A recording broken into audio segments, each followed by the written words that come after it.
garden near his house and goes inside to make a call. At the same time, the glass door of that phone booth closes automatically on its own. He didn't really think much of it at first. He thought the call would go through, but that's not happened on that. So he tries to open the door to get out of the phone booth, but it turns out he can't open the door at all. He tries to open it using all of his strength, but no matter what he does, it just doesn't work. Now, he clearly understands that he's trapped inside that phone booth. Just then, two people happen to be walking past. As soon as he sees them, he's like, "Help me!" He's gesturing that he's stuck inside because they can't hear him at all. They try their best to open that door to help him out.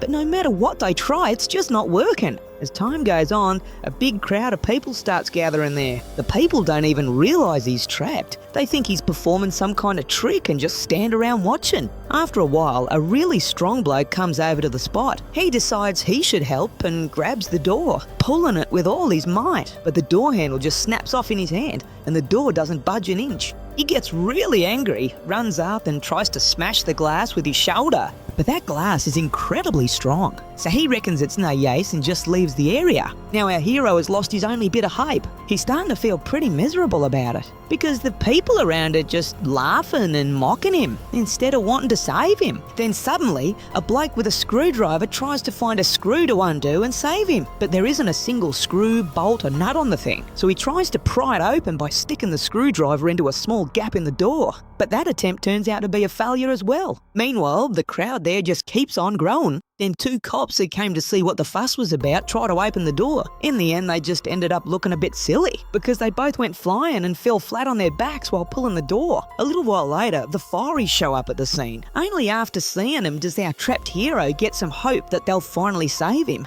They come over to the phone booth, check all around it and realise it's no use. They decide they have to smash the glass on top and get ready to swing a hammer. Right then, the truck that installed the booth arrives and says, "It's our company's fault, mate." They say they'll fix it and just hoist the phone booth with our hero inside onto the track and drive off. Even then, the clueless people standing around are acting like idiots, waving and saying goodbye to him. Not only that, but people on the road think he's doing some circus act and laugh as they go by. Then he sees another bloke in a similar phone booth about to finish his call and come out. Our hero watches closely to see if that door will actually open. It turns out that bloke's door opens just fine and he walks out. After seeing that, he realises there's a problem with this specific booth and consoles himself. He goes along hopefully, thinking they'll eventually let him out somehow. Then suddenly he sees another truck pull up right next to him. Our hero's absolutely shocked by what he sees because there's another bloke trapped in a phone booth on that truck just like him. He's also being carted away on a truck in the exact same way.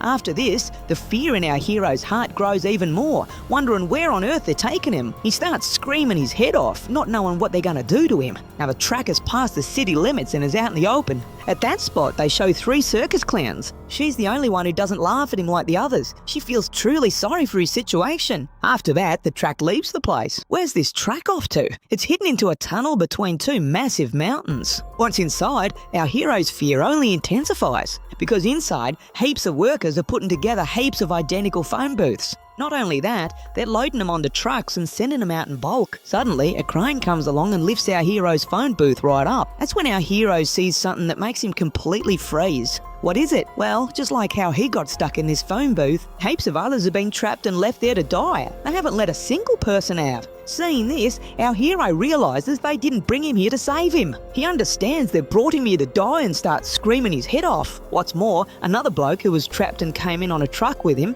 takes the phone cord inside his booth and strangles himself to death. Seeing that, our hero thinks that's it. Realising there's no escape now, he just slumps down and starts sobbing. In the end, those company blokes bring a brand new red phone booth, set it up exactly where the old one was, and leave the door wide open. Film ends on a chilling note, wondering who's going to be the next one trapped in that booth. Some people reckon the director's message is that the red box represents our mobile phones and technology that were made for our convenience.